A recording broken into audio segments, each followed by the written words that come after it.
right, y'all. Welcome to the Scott Horton Show. I am the director of the Libertarian Institute, editorial director of antiwar.com, author of the book Fool's Errand, Time to End the War in Afghanistan, and I've recorded more than 5,000 interviews going back to 2003, all of which are available at scotthorton.org. You can also sign up for the podcast feed. The full archive is also available at youtube.com/Scott Horton Show.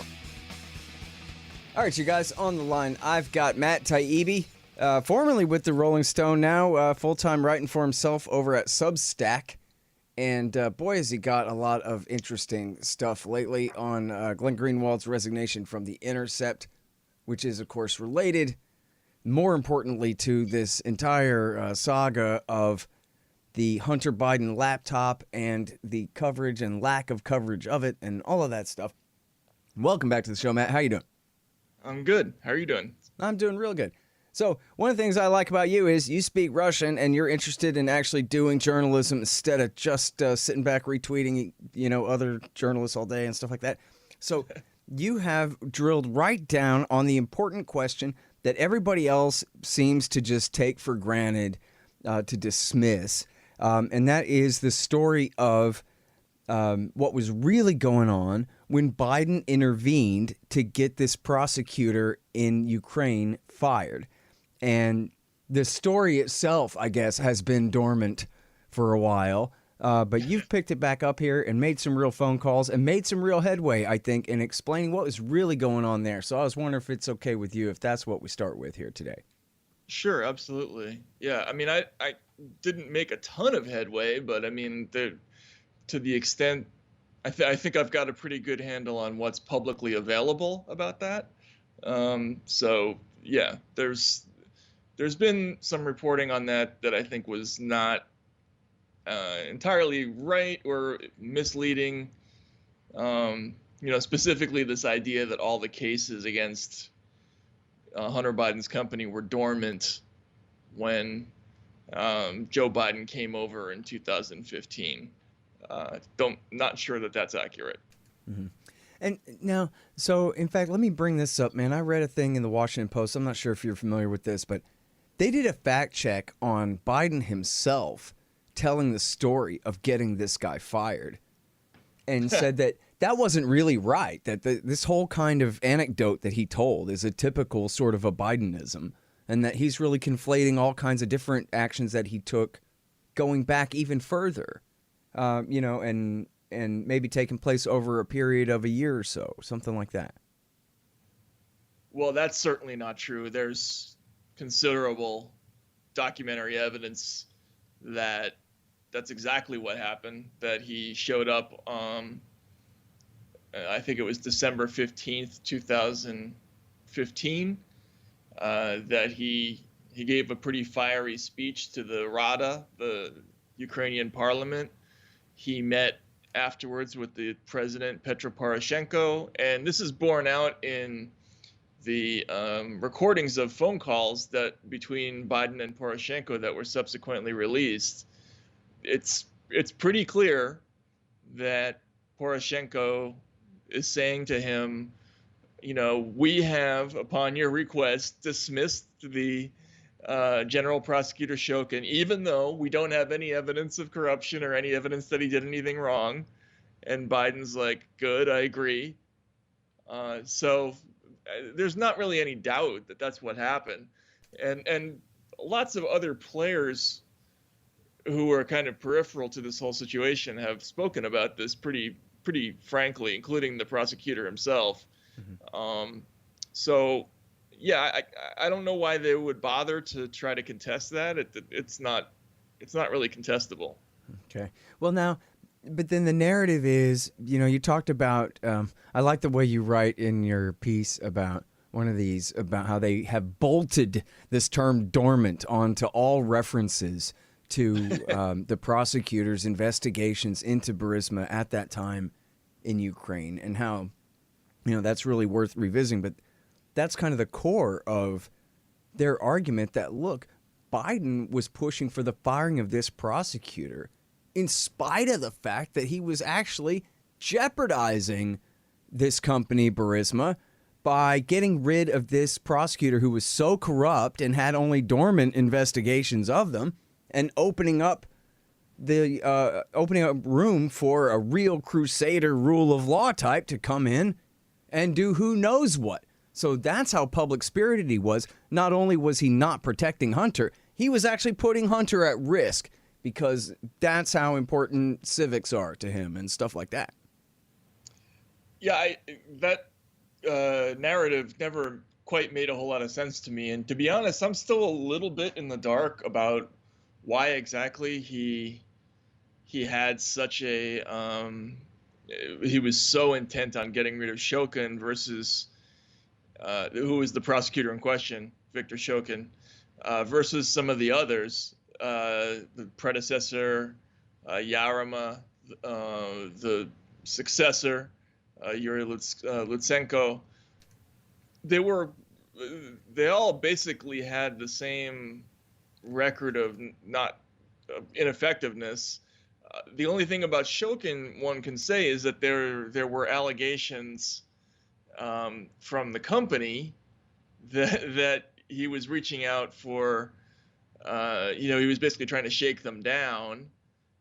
There was a little bit of reporting to that effect too in the New York Times actually last summer by Ken Vogel, who was saying, it was unclear where the pressure was coming from and whether he was doing it for real or or for some other reason.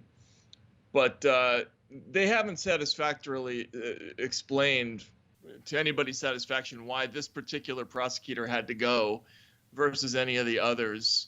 And nor have they explained why they didn't seem to mind when the guy who came afterwards, Yuri Lutsenko, did even less than Shokin did with regard to this company. In fact, within a year, basically every case against that company, Burisma, was closed. So there's some inconsistencies there. It doesn't quite make sense. Mm-hmm. And and you're being fair. I mean, you're not leaping to a conclusion here about what it must have been or anything like that. But so the thing is that you made some phone calls and you found out that it's not so simple that these cases were dormant. In fact, can we rewind a second? Do I have it right, Matt, that the reason that these guys were so interested in hiring Hunter Biden in the first place was because they were in tight with the government that Joe Biden had just overthrown in the Yanukovych government in the coup of February of 2014. So now the guys that ran Burisma really wanted to get in good with the new guys or figure out a way to buy themselves some immunity so that they don't end up, getting the bad part of revenge against the former regime supporters, something like that. Is that right? Yeah, that's exactly right. And this is what people don't get about what is so particularly bad about what Hunter Biden did, because the timeline here is important. So in February of 2014, the Yanukovych government is overthrown in the Euromaidan revolution, which is an American-backed revolution. So they toss out the kind of Russian-aligned president, and with him, there are these oligarchs who are close to Yanukovych, who now suddenly have a problem. They're exposed, and there's going to be a new regime that's going to come after them. And Burisma was a big company that was run by this guy Mykola Zlochevsky, who was close to Yanukovych.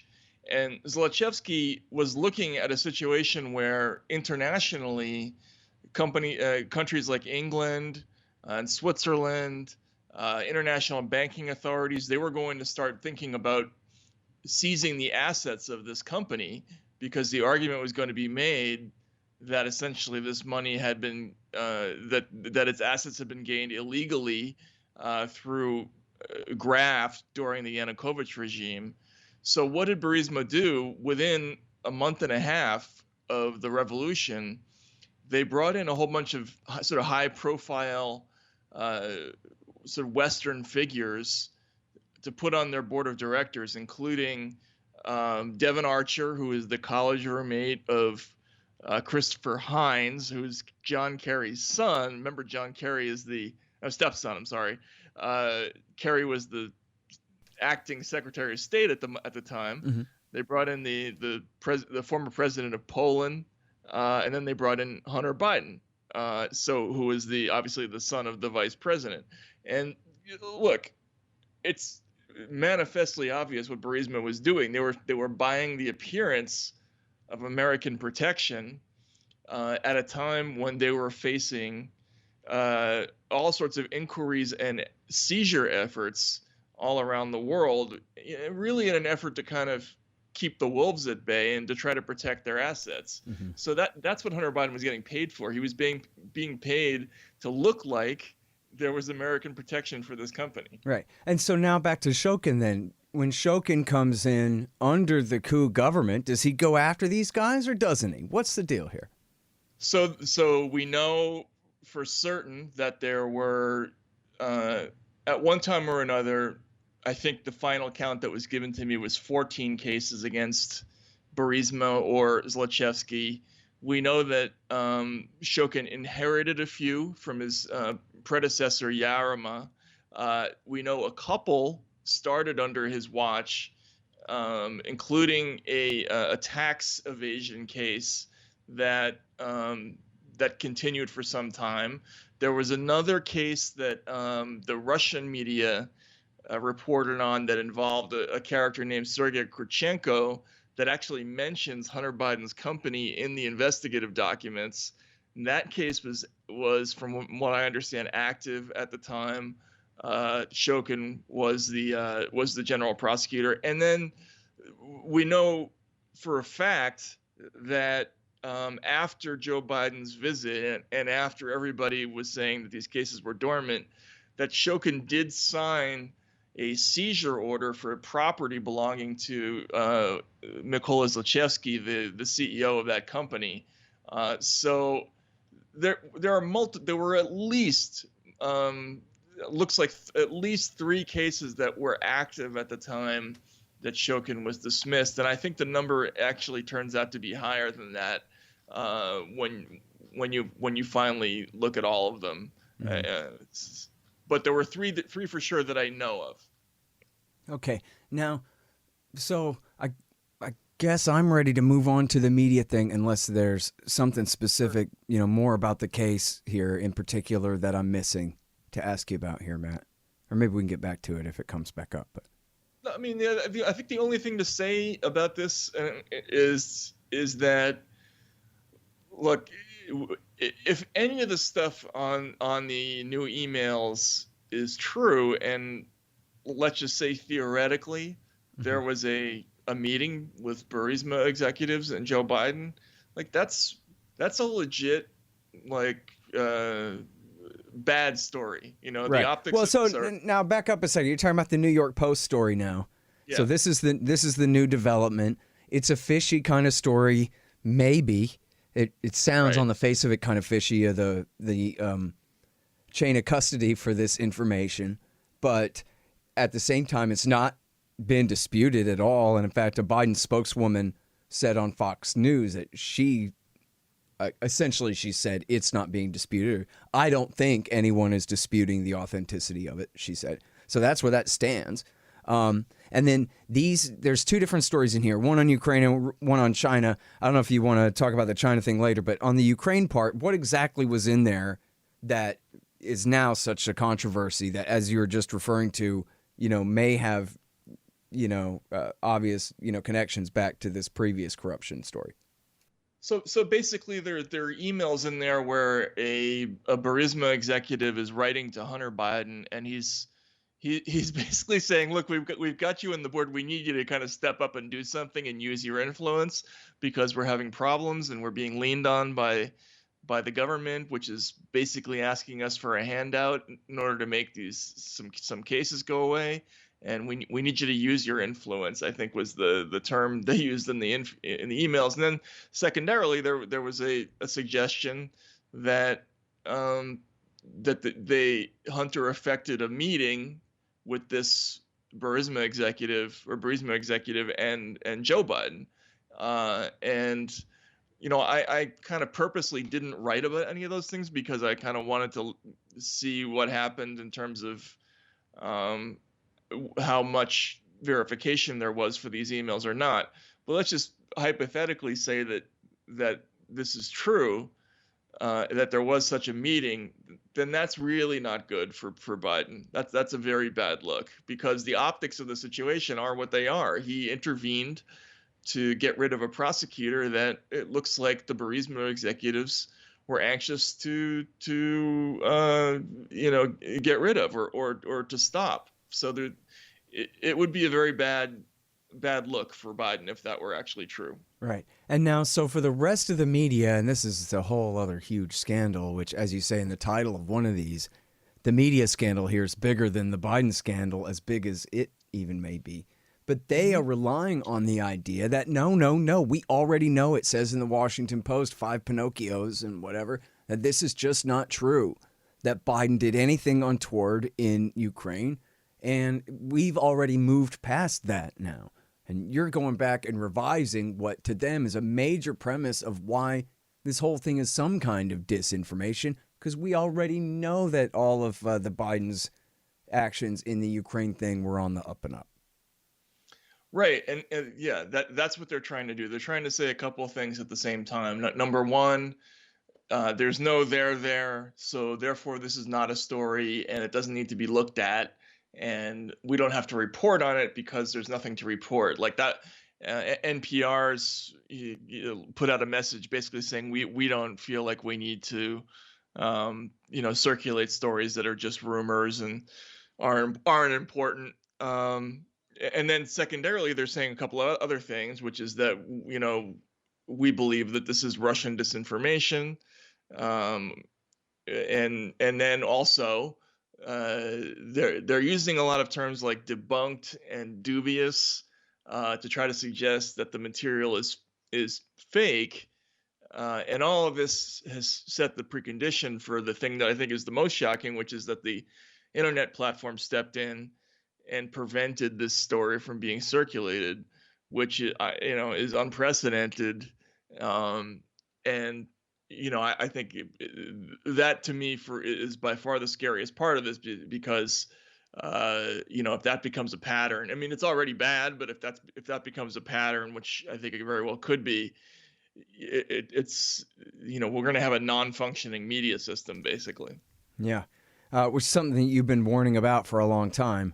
I noticed a piece on the Free Thought Project yesterday about Mother Jones is now getting throttled, just like what was already happening to antiwar.com and the World Socialist website and a bunch of other different libertarian and further left type groups. And Mother Jones, of course, had laughed and celebrated when Alex Jones got kicked off. Exactly. You had warned that there, but for the grace of Zuckerberg, goes all the rest of us. That's exactly right. And this is what's so frustrating to me is that, I started writing about this 2 years ago, after the Alex Jones thing happened. I did a really long feature in Rolling Stone where I kind of looked at the whole history of how they came to the decision. Yeah, I was in there too, because me and Dan McAdams and Peter Van Buren all got kicked off Van Buren permanently at the same time there. Right. Yeah, I remember that. And as you probably remember, the reaction of the mainstream press to this story was, well, who cares, right? It's Alex Jones, and then it's a whole bunch of little, actors that we don't care about, like, whatever, the World Socialist website and Truthdig and you, and, so it's never going to happen to us, so why should we worry?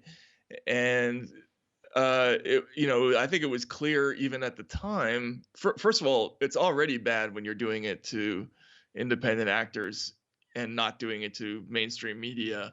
But the issue is that there was no process by which we were really adjudicating any of this stuff. It was just, somebody working at Facebook or Twitter or YouTube just decides arbitrarily to derank or remove certain actors, and that's it. Like, that's our new system of media regulation, and we're seeing what this leads to. And I predicted years ago, like, it's going to start with Alex Jones, and then in pretty short order it's going to be something that's, that's just Republican or just a little bit too far left or something like that.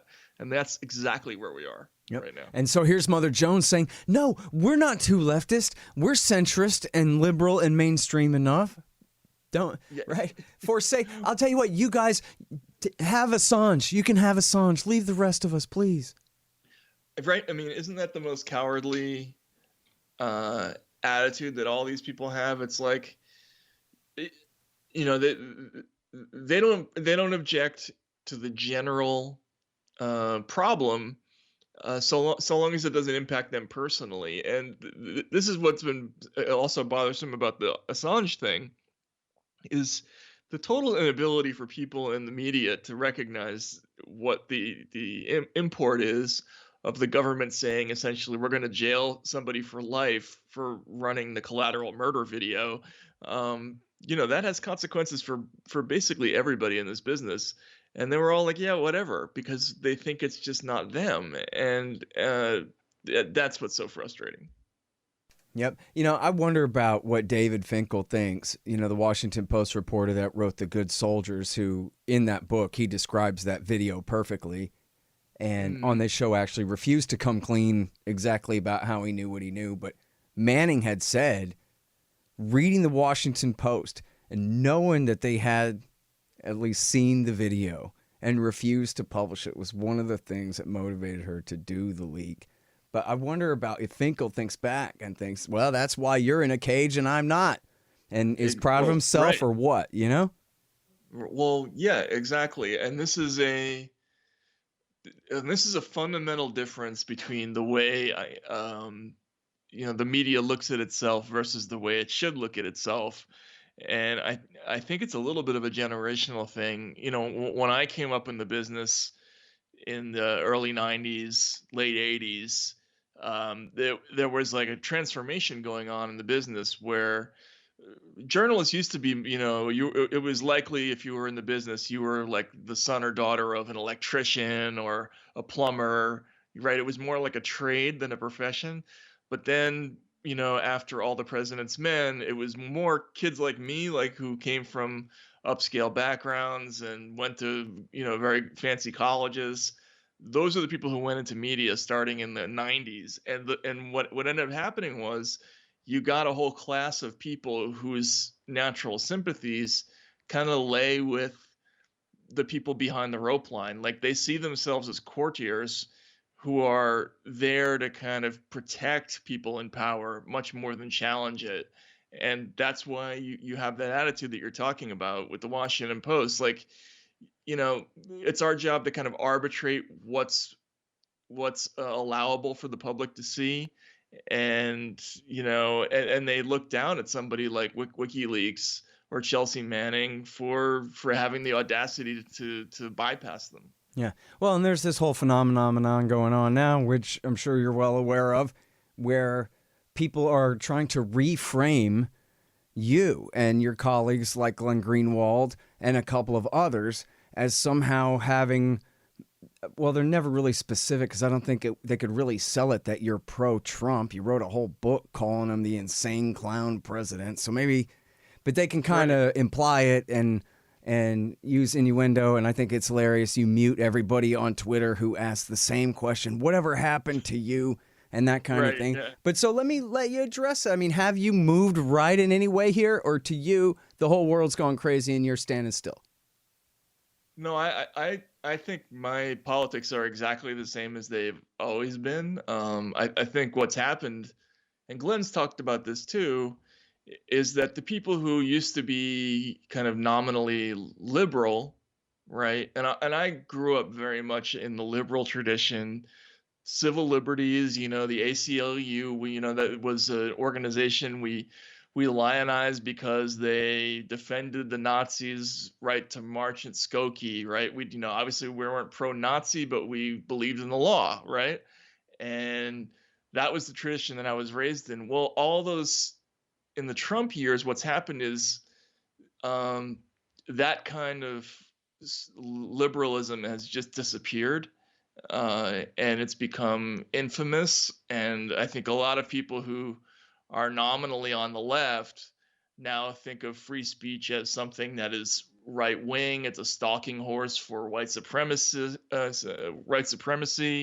or Trumpism. And so, yeah, that's what ends up happening, is that people like Glenn and myself, who are, what we're really fighting for is to prevent censorship and to retain some kind of integrity for the free news media. They're trying to label that as right wing, and that's not what's going on at all. Yeah. Well, look, my best understanding from reading you and Glenn both over the years is you're both about a click, maybe a click and a half left of the Democratic Party, right? Kind of Bernieites, but... Yeah, exactly. Yeah. Mm-hmm. Yeah. Progressives, or you call yourself a progressive or a socialist or what exactly? Or do you want to say? You don't have to say. You're a journalist, so I know you have, like, I don't know how you parse that. I'm not a socialist. I like... I do like Bernie. I mean, I know him, and I think he's an honest person, which is really the thing I like best about him. But no, my politics are kind of pretty middle of the road. Although I would say, again, on all those issues like civil liberties, being anti-war also is another thing that's kind of central to the way I view my own politics. But I'm also just not as political as a lot of other reporters. I'm much more into the job than I am into the politics. Right. So I'm a little different probably than somebody like Glenn in that respect. Hey, y'all, here's the thing. Donate $100 to the Scott Horton Show, and you can get a QR code commodity disc as my gift to you. It's a 1-ounce silver disc with a QR code on the back. You take a picture of it with your phone, and it gives you the instant spot price and lets you know what that ounce of silver is worth on the market in Federal Reserve notes in real time. It's the future of currency in the past too. CommodityDiscs.com, or just go to scotthorton.org/donate. Hey guys, Scott Horton here for ExpandDesigns.com. Harley Abbott and his crew do an outstanding job designing, building, and maintaining my sites, and they'll do great work for you. You need a new website? Go to expanddesigns.com/Scott and save $500. Hey guys, check out Listen and Think audiobooks. They're at listenandthink.com and of course on audible.com. And they feature my book, Fool's Errand, Time to End the War in Afghanistan, as well as brand new out Inside Syria by our friend Reese Ehrlich, and a lot of other great books, mostly by libertarians there. Reese might be one exception, but essentially they're all libertarian audiobooks. And here's how you can get a lifetime subscription to Listen and Think audiobooks. Just donate $100 to the Scott Horton Show at scotthorton.org/donate.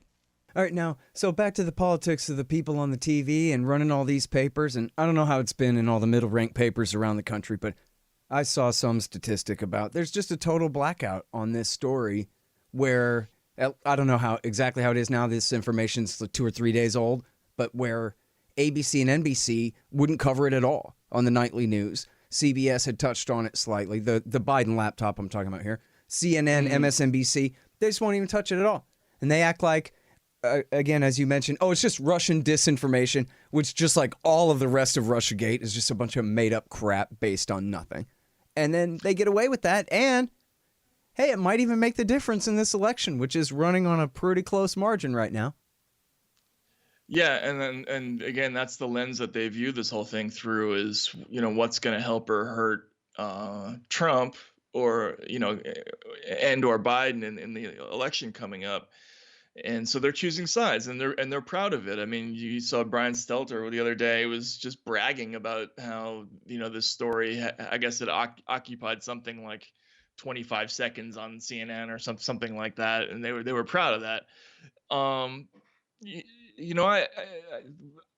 don't know necessarily that it's the biggest story in the history of the world, but a traditional news organization certainly would cover it, right? And making the decision to not do it because there's an election happening or because you think that Trump is worse, those are calculations that like a political organization makes, not that a news organization makes. Mm-hmm. And I think when people hear that, they say, well, Fox would never cover something about a Republican.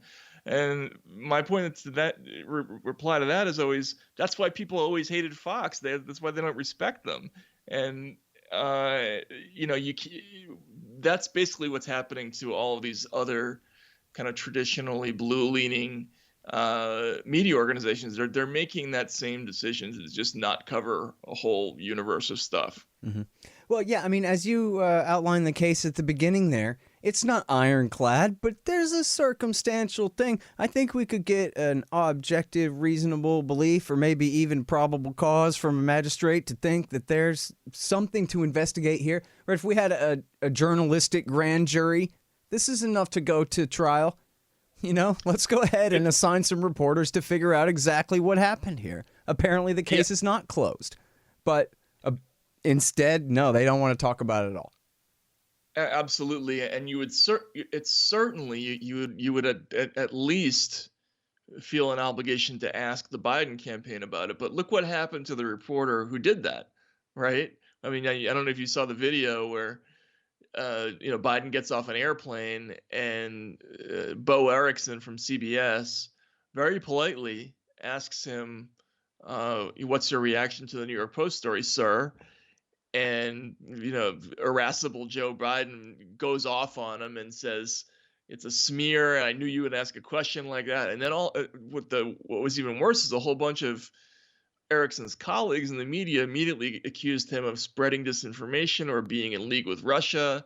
And what happens after that is that everybody in the business sees that, and no one wants to be the next person that happens to.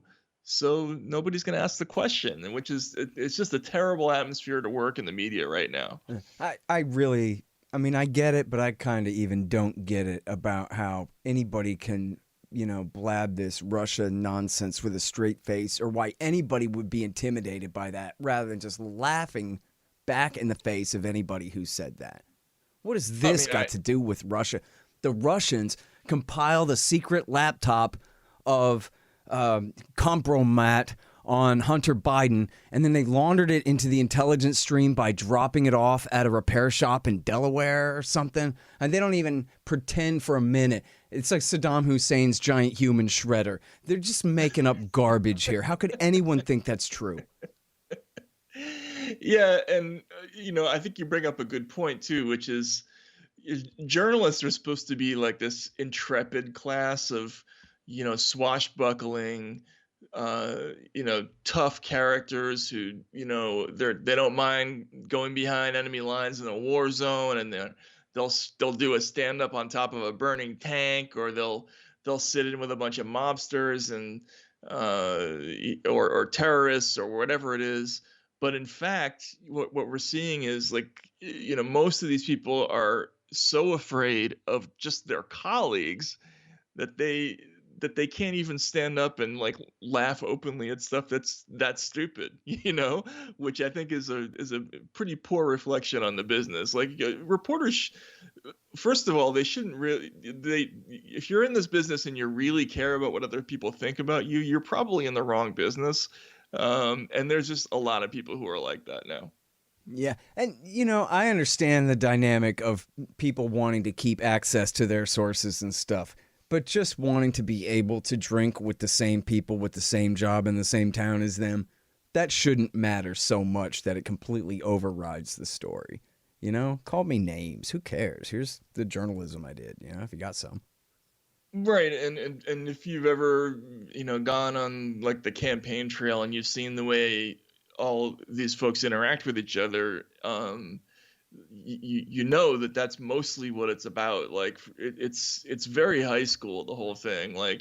Nobody wants to be the person who's caught wearing the uncool thing or talked about at recess. So everybody kind of hangs out with each other, and they're all friends with each other back in DC or in New York. And the social aspect of this it's extremely powerful. And I really don't think it should be. I mean, I think if you look back at the people who are the great journalists like Cy Hirsch, that they're people who aren't afraid to get in anybody's face, including their colleagues, and those tend to be the people who are the best at this job. Yeah. Well, yeah, I mean, he's a He's a great example because he's such an ornery old bastard. I don't know if he really wants to be friends with anybody, right? He's just extremely negative and keeps his very safe distance from everyone with that kind of a character. I'm sure he has his friends, but you know what I mean. No, I mean, I think he's a great guy, but if you get on, he's not gonna be worried about what anybody else thinks. Let's put it that way, right? Right. Like, and that used to be a pretty important quality in this job. And it's, in fact, individualism used to be a very big thing in the media. That was one of the reasons people went into this job, is because you wanted to be your own person and have your own point of view. But conformity is now much more about, where this job is at. And you see that with Twitter, with, everybody kind of piling on together. Where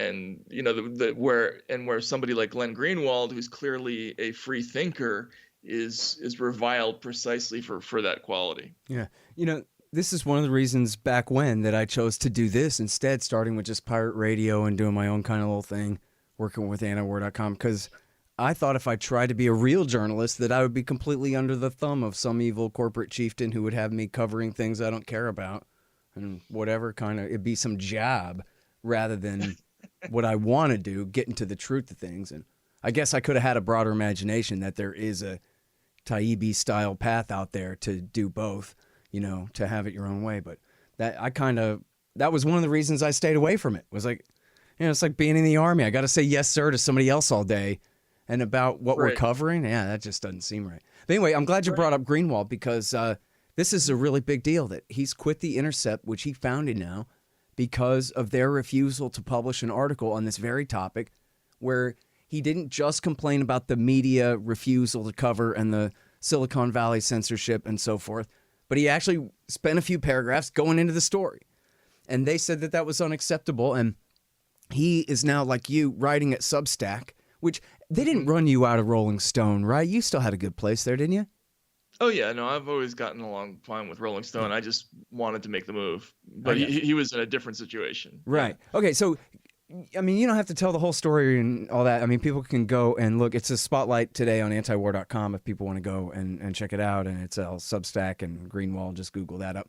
But can you give us, basically your take on what happened there? Do you think he was justified in calling it quits the way he did? Look, there's a long developing situation going on at The Intercept where basically they've been exerting a lot of pressure, not just on Glenn, but really on the whole staff, to stay within certain parameters in terms of what you can and cannot say, in The Intercept. And they've become much more like a traditional, like MSNBC style news organization, where they, basically it's pro-democratic propaganda most of the time. They lean probably a little bit more to the left than others. But the original mission of The Intercept that Greenwald himself founded was based on the idea of total editorial freedom for the people who work there. And what they've done is they essentially told him that he couldn't run an opinion piece because they didn't agree with his conclusions, which is a total violation of what the spirit of the enterprise was supposed to be. So it's turned into a place where basically, instead of having editorial freedom, they call it a collaborative process, which basically means everybody else in the newsroom has to agree that what you say is okay before you can be published. And I think that's pretty messed up. Yeah, man. And especially when in some of the back and forth there, I forget if it was explicit or implied that it would be James Risen who gets to fact check whether Greenwald is right about whether something is Russian disinformation or not, which is the most laughable thing in the world. Might as well let Marcy Wheeler fact check him on that. Exactly. Yeah, and you know how editor speak works. What his editor Betsy Reed said is, we have some unique, in-house knowledge that we can, quote, tap into to help with this piece, and it's going to include Jim and there's another reporter, I can't remember. I'm Robert slipping. Mackey. Robert Mackey, yeah, exactly. So it's the two people that he disagrees with most on the Russia stuff, and she's basically telling him, yeah, you're gonna have to get this past Jim and Rob in order to get through, and this is, you're talking to I mean, I think Ryzen has a Pulitzer also, but Glenn has a Pulitzer Prize, and he's the founder of the company, and they're telling him that he's got to go through all these hoops just to get his opinions passed. It's the hubris of it is amazing, and of course they've turned it around and tried to say that he's throwing a tantrum, but it's a pretty messed up scene, really. Yeah, I mean, if there's an argument for their side at all that I saw in all the back and forth so far, is that he might have given them one more chance to back off, but he didn't. But I don't think they were going to anyway. But that's the only criticism I could say for his side, is that he comes at them hard as hell. But then again, they deserved it. So, yeah. But to push back on that just a little bit. Sure. One of the things that I think people don't understand about the way the media works is that once there's even a gentle suggestion that's made to you, like just to take an example, if you've ever seen the movie The Insider, where that's about Brown and Williamson and the tobacco whistleblower Jeffrey Wigand. Like once they go to Lowell Bergman and they say, yeah, we really want to like run this through another legal check, right? There's kind of a code that's being transmitted there, which is basically saying, we're not sure about this. We need you to adhere to a different standard in order to get this thing through. And so once they say even once that we're not going to run this thing unless you do X and Y, it completely changes the nature of the relationship. And that's what happened with Glenn. Like basically he had this arrangement since he founded it that this would never, he would never have to deal with this. And so once they did it, it doesn't seem like much in an email, but given the context of that long relationship, it was actually a pretty drastic step. Yeah. Well, I wonder about the future of The Intercept now. I mean, who's going to read it? I mean, they have people on staff there who are collecting enormous salaries. They write once a month and they get like zero traffic. And so I don't know. I mean, I don't mean to be negative about it, but sometimes we're going to need to tune into Murtaza Hussein to find out Al-Qaeda's point of view in Syria. That's important. Right, exactly. There's value in that. Yeah. And look, Jordan Smith is a great reporter, and I hope that when The Intercept folds, that she'll be welcome back at the Austin Chronicle or wherever she wants to go. I really respect her journalism, and there may be a couple people I'm forgetting there. I'm not sure, but Li Fong, is another one who I like. There are some good reporters there. I'm just saying that the site itself. He is certainly the anchor of it, no doubt about that, or was. Yeah, but they've created a kind of a monoculture basically, and that which is always unreadable, I think. So it's tough. You know what? I guess I should have James Risen on the show because he's a guy who's written some stuff in the past that was really important, like Saddam Hussein's utter and total surrender and capitulation before the war ever started, that they ignored, and that they spiked. They NSA stories and stuff. But he has just been so horrible. This is a guy who, they prosecuted supposedly his source, Jeffrey Sterling, and put him through the ringer in that trial to try to get him to rat on Sterling and all this. For him to side so severely with the FBI and CIA these last years on this obvious, ridiculous Russiagate hoax that, as we joked about before, that the Russian government's about to hand 20%, a fifth of the ownership of Rosneft over to this nobody, Carter Page, if only he'll seize control of American sanctions policy from the Congress or whatever nonsense. From John McCain. Yeah, I'm sure he'll just hand it right over to this Page guy once they get in there. For him to pretend to believe in that and run with that all these years, it's just crazy. Or is it crazy or he's just a damn liar or what is it? I don't get it. He's got to know better. I don't know Jim at all, but I know a lot of reporters Like I think it's a combination of Trump has had an amazing effect on the brains of a lot of people in this business. Like they've become a very emotional about things they might not have previously. That's very nice And of you to say it that way. I think you're right. Yeah, no, that's right. yeah, uh, but the Russia thing, I'm like you. I just really struggle to understand the people who can't see the obvious absurdities. Like there are things that you could maybe see your way to maybe asking some questions about that.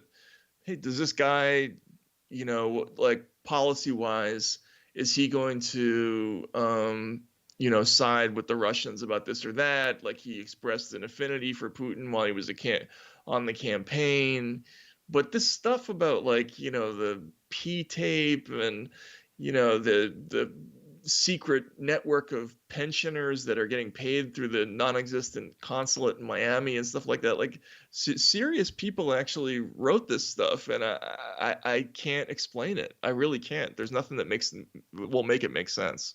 Well, it's funny, especially funny about it, right, is that this man is just the most transparent person in the world. And I don't mean like willingly, but I just mean, any of us could just see right through him. Like, you just look at him, everything about the guy. You've known everything about the guy your whole life, of course. Yes, he's a series of bankruptcies and big talk.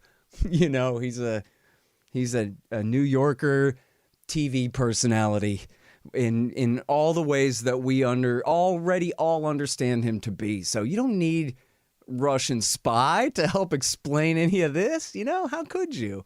We already know exactly who the guy is. And also, look at who he's proven to be this whole time. Exactly who we already knew he was. And not a guilty traitor, but just Donald Trump. That's exactly right. And try to think of it from the perspective of the FSB. Like, the serious claim made by, people in all these networks was that the FSB and Putin had been cultivating Donald Trump for 5 years before the election.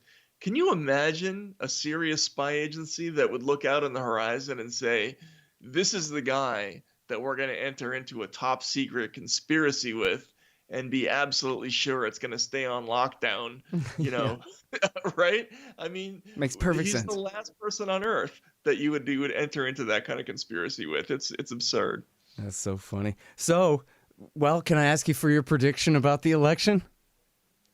I mean, I do think Biden's going to win, although, I said that last time. So, that the Democrats are going to win. But, the thing that really swung it for me was the data about the older voters, because they were such an important part of why he won last time. And they're typically ignored by the press. But the pandemic, I think, has caused a pretty serious change of attitudes among those voters. And those are the people who turn out. They do vote. So, yeah, my prediction is that's going to be an issue and that he's not going to win. But nothing would surprise me. Why? What do you think? I'm well, curious. I mean, I'm really biased toward the formula that the incumbent virtually always wins. I mean, unless the CIA arranges to have the hostages held longer or, some like real important intervention like that. And you know what? I mean, they keep saying this week that, the Russians are intervening in the election for Trump. I mean, that to me is a continuation of the very same putsch we're talking about here, where the FBI and the CIA pretend to believe this stuff so that they can delegitimize this presidency. I think, you and I talked probably a while back, and we would have talked about, they put us through this for almost 3 years, Well, now here it is, 4. I mean, they brought it all back up again. Now we're right back up in the thick of it again. I mean, they're not accusing Trump of collusion this time, but they're still trying to cast doubt on, his victory as still it doesn't count as the repudiation of them. Even if he does win, it still is only the Russians again, or whatever it is. Well, I mean, you have to interpret some of that as either preemptive excuse making for a potential Democratic loss, or even worse, the foundation for a case that the election result is illegitimate, which, they essentially did last time, but I think would be more overt and quicker this time if that happens. So. I don't think Biden's got the courage for all that. I bet you there'd be a lot of people egging him on, but, I guess I look at it, my basic, sketch for it, and you're right, COVID is a huge thing. In fact, even Trump and his whole family and staff getting it in October is itself a huge development. Anything can happen in politics kind of a thing. So that might be a couple of points right there. But overall, my framework for it essentially is Obama versus Romney. And a lot of people hated Obama, but a lot of people really loved him. And nobody loves Mitt Romney. And that's the same thing with Joe Biden. Now, it's true, people don't hate Joe Biden and they don't distrust Joe Biden the way that they felt about Hillary Clinton. So, and Trump just barely beat her. But then again, Trump's already in the chair. And that counts for a lot. Americans love presidents. So, I don't know, man. I'm still betting on him. And it's funny. I covered the primary in Virginia this year, where Biden won by a lot, right? Like, but on his victory party, like they couldn't even pack a restaurant for his events, and you see these.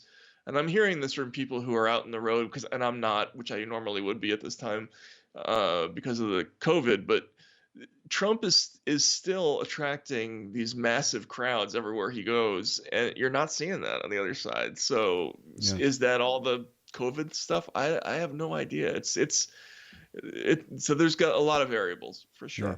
I mean, and you know what it is too that gets me is it's not just the Obama-sized crowds, which you're right, he's still turning out. But it's that when he comes to town, all the people turn out on the side of the road, like that day they shot Jack Kennedy, where they come out just to see him drive into town from the airport to the event. And they come out with their banners and their flags and they're screaming and hollering like, man, you know what? Again, like you're talking about with all these journalists live in Brooklyn, they might not know anyone who feels that way, but they feel that way in Pensacola. Big time, apparently, Absolutely, yeah. No, I remember last summer, I guess it was. I went to a Trump event in Cincinnati, and the line to get to I think it was I forget what field it was, it was the indoor stadium there, but there was a footbridge, and there was like a line of MAGA hats coming from the Kentucky side, like a mile long. I mean, it was like something out of the movie Spartacus. Like, the sheer quantity of people that were trying to get into this event is just like mind-boggling, and you do not see that in politics on the other side. So, and Trump does win. The liberal side, the Democrats, have absolutely nobody to blame except themselves and the CIA and the FBI for falsely accusing this guy of treason for 4 years when he's actually guilty of treason, back in Al-Qaeda's side in Yemen. So it's not even the exact same charge. You just need better details. And you could have gone after this guy. But, of course, Obama started that war. Oh, sorry. Biden started that war. So they can't do a thing with that. But they could have found something. He's pretty bad on some things. But no, instead it was this make-believe stuff. And so at the end of the day, nobody on the right was impressed at all by that, No, and they completely ignored all of the kind of pocketbook issues, day-to-day frustrations, like the fatigue with the overseas wars, all that stuff. They blew it all off, and they invested heavily in this Russia narrative that took up at least three of the years. And now they mostly are running against the COVID management, and his personality. That's what they really run against. And if they win, okay, mazel tov. But if they lose, it's because they didn't talk about anything important. Yeah. Well, and if the Republicans lose, it's because they're running against Biden and Kamala Harris, these two right-wing centrist Democrats, and calling them radical leftists, which I guess people who were already hardcore in the tank for Trump might believe. but it's probably not very convincing to the swing voter types. In fact, might help them when it comes to motivating people further on the left who, might stay home. But a much better angle would have been that, and they do this some of the time, I guess, with Biden's been there this whole time, but they really shouldn't be attacking him as a radical, but as a centrist, the guy who really dug this entire pit that we're all in right now. The reason, as Trump said in the debate, he goes, "You're the reason I ran." But what he should have said was, "You're the reason I won." Right? Is Hillary was running on your legacy, and that's why I defeated her, and that's why I'm going to defeat you. But they don't have their own kind of narrative together at all. And so that might be the difference right there. That's the spirit of the whole thing, is Biden represents that Bush-Clinton consensus we've been stuck with for 30 years that we want free of. I think you're right. Trump forgot what got him elected. He ran as an outsider, as a traitor to the elite class. He cast Hillary Clinton as the ultimate representative of kind of the entrenched political elite, and that was an extremely successful formula. And here he had two characters who maybe they don't have quite the off-putting personalities that Hillary has, but certainly they represent the same thing. And rather than saying, like, look, these people are typical Washington hacks who are going to do the same stuff that you've hated for decades, he tried to present them as, Che Guevara or something like that, which is totally inaccurate in addition to being ineffective. So, yeah, I think you're right on that. Yeah. Well, you know what, man? I really like reading your stuff and talking with you, Matt. Thanks a lot, Scott. Likewise. All right, you guys. That is the great Matt Taibbi. He is at taibbi.substack.com. Subscribe to all his writings there. 10 ways to call something Russian disinformation without evidence. And Facebook and Twitter's intervention highlights dangerous new double standard. And he's got one explicitly on the Hunter Biden stuff and Burisma that we talked about. He's got one on Greenwald and his resignation from The Intercept. And you'll love all of it. So, thanks again, Matt. Appreciate it. All right. Thanks a lot. Take care now. The Scott Horton Show, Anti-War Radio, can be heard on KPFK 90.7 FM in LA, APSradio.com, antiwar.com, scotthorton.org, and libertarianinstitute.org.